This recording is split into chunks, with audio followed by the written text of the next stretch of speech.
All right. So I'm a history major, and I've been thinking about what does the protest of the future look like. Some people say that today, we're apathetic. Our generation is apathetic, and Occupy movement didn't have any success. So I spent the last semester looking into the recent past for answers to this question: where is the protest? Where is this happening today? I followed some interesting threads of philosophy and politics and propaganda and protest, and so I'm here today to share some of that information with you. We've all heard of Gandhi, and hopefully also his success. Give me a minute to make sure this is working.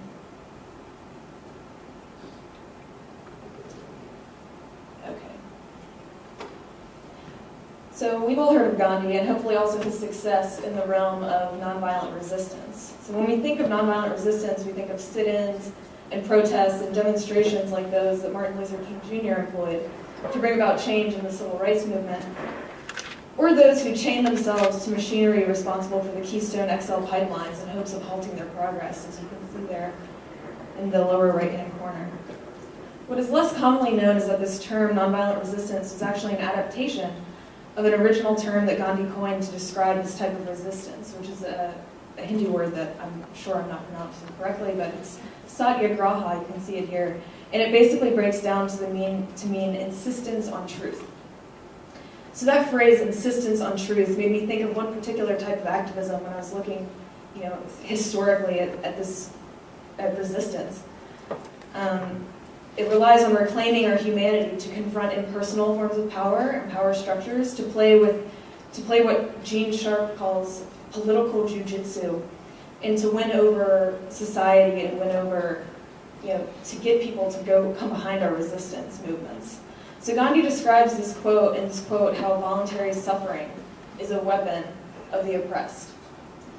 In the application of Satyagraha, I discovered in the earliest stages that pursuit of truth did not admit of violence being inflicted on one's opponent, but that he must be weaned from error by patience and compassion. For what appears to be truth to the one may appear to be error to the other, and patience means self-suffering.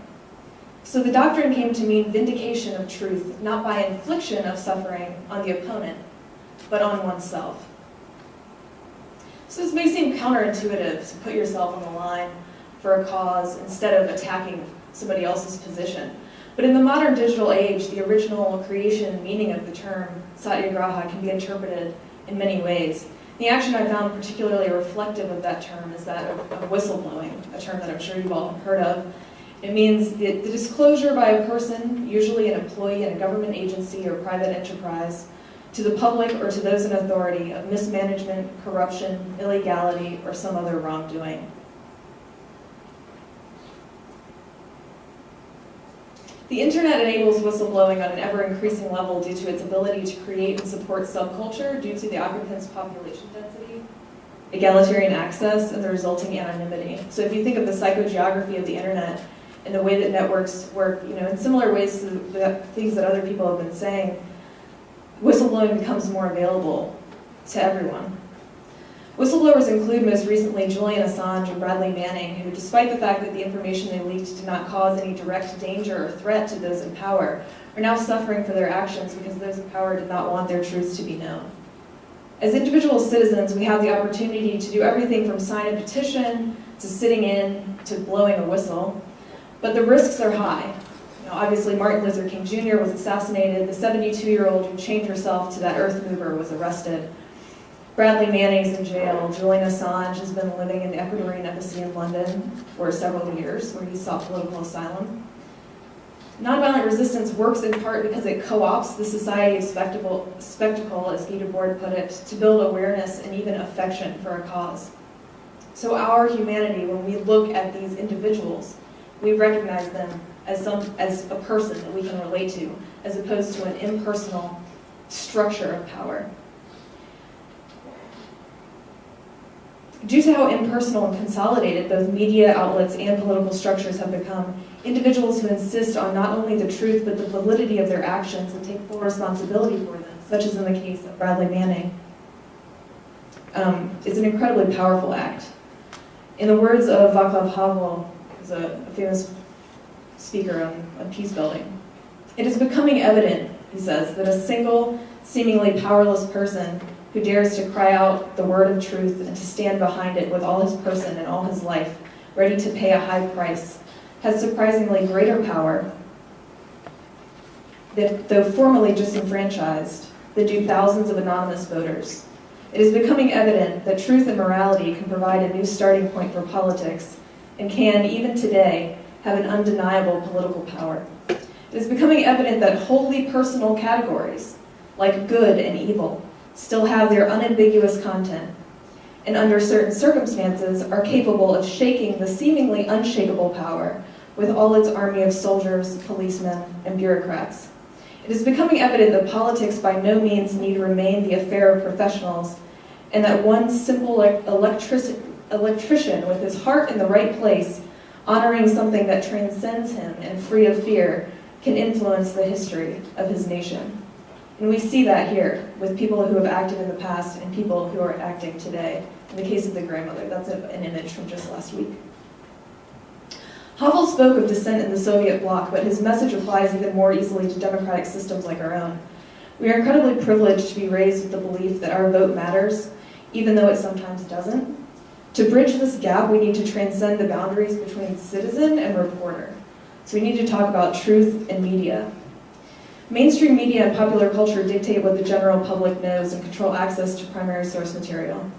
The power of this mediated information comes not only from the information, but more so, almost, from its outlet. What media brand do you trust? The media changes the primary source material into representation. You can see some examples here of how we're being told different things depending on who we are and where we come from. So contextualization through reporting often sets up a bias to achieve a certain end. So the media is supposed to tell us what is important. It is critical for us to look beyond what we are told and learn for ourselves the reality of what is going on in the world and interpret primary source material for ourselves. We must ask ourselves, what does it mean? What should be done about it? How do we feel about it? Because we're all active. We travel, we read, we witness things every day, and as such, we take in tons of information. And it's our civil duty to both pay attention to this information and also to be critical of it. As we saw earlier, lollipop moments and networks and all of these things. These are interpersonal interactions. It has nothing to do with the systems that control us, but more to do with ourselves. So if we know the truth, we need to insist upon it, whether that means talking about bugs in cafeteria food or taking out a smartphone when somebody crunches a car in a parking lot and you're the only one there to see it. And when we leave the supposedly safe space of higher education to work for corporations, we may see things going on that other people need to know about. Working in the cloud of the internet affords the individual the same power as a corporation. Groups like Anonymous effectively reduce individual responsibility and accountability through the use of group platforms and signal boost each individual's impact. Some may look at this anonymity as a threat, but their accountability works similarly to that of a corporation, which makes it effective in confronting corporations. Individuals are shareholders in a cloud corporation, conscienceless and profit-driven, success-driven. For instance, Anonymous's track record shows that they've been fairly successful in confronting business corporations with their corporation of humanity. 7,000 people taking down PayPal, for instance, or more recently, merely leaking videos that implicate Steubenville rapists. In a society like ours that is dominated by corporate entities and where impersonal institutional power is the normal regulating force, it is vitally important that individuals find whatever outlet and means that they have available to insist upon their truth and reclaim the power of the individual by insisting on their humanity and authentic stories of self. Whether this comes out as tweeting or signing a petition or sit-ins or marching, whatever angle you want to come from, it's important that you attack it and come at it from the most authentic place of self that you can. If Edward Morrell had never spoken about the illegal firearms being taken to Africa during British colonialism, the public wouldn't have so vocally denounced them. If Bradley Manning hadn't released the tapes of journalists being shot down by American troops, we wouldn't necessarily know that the American military has targeted journalists and that innocent people are dying in Afghanistan as we make TED Talks, go to classes, or drive down I-95. We have these capabilities because of technology. our smartphones and the internet, the most egalitarian and powerful source of information in the world. And we have, therefore, the civil duty to put the burden of proof on those who aren't telling the truth. Because of mobile technology and the capabilities of working in the cloud, the protest is where we are, wherever we are. So instead of believing what you're told, tell what you know to be true. Spread it widely. Don't let propaganda tell you that it doesn't matter or that your voice doesn't count, because it does. So history, in my opinion, shouldn't be a game of telephone through institutions of power and the media that is controlled by those institutions. History is redefined and written down by those who have the capability to do so. And conveniently, we all have that power now. So history is our story, and we can't let anyone take that power from us. So for me, tomorrow begins when we start telling the truth.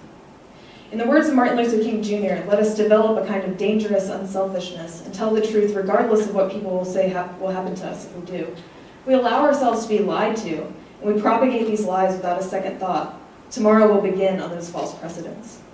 Instead, let us move forward with integrity and resist impersonal power and confront it with our humanity.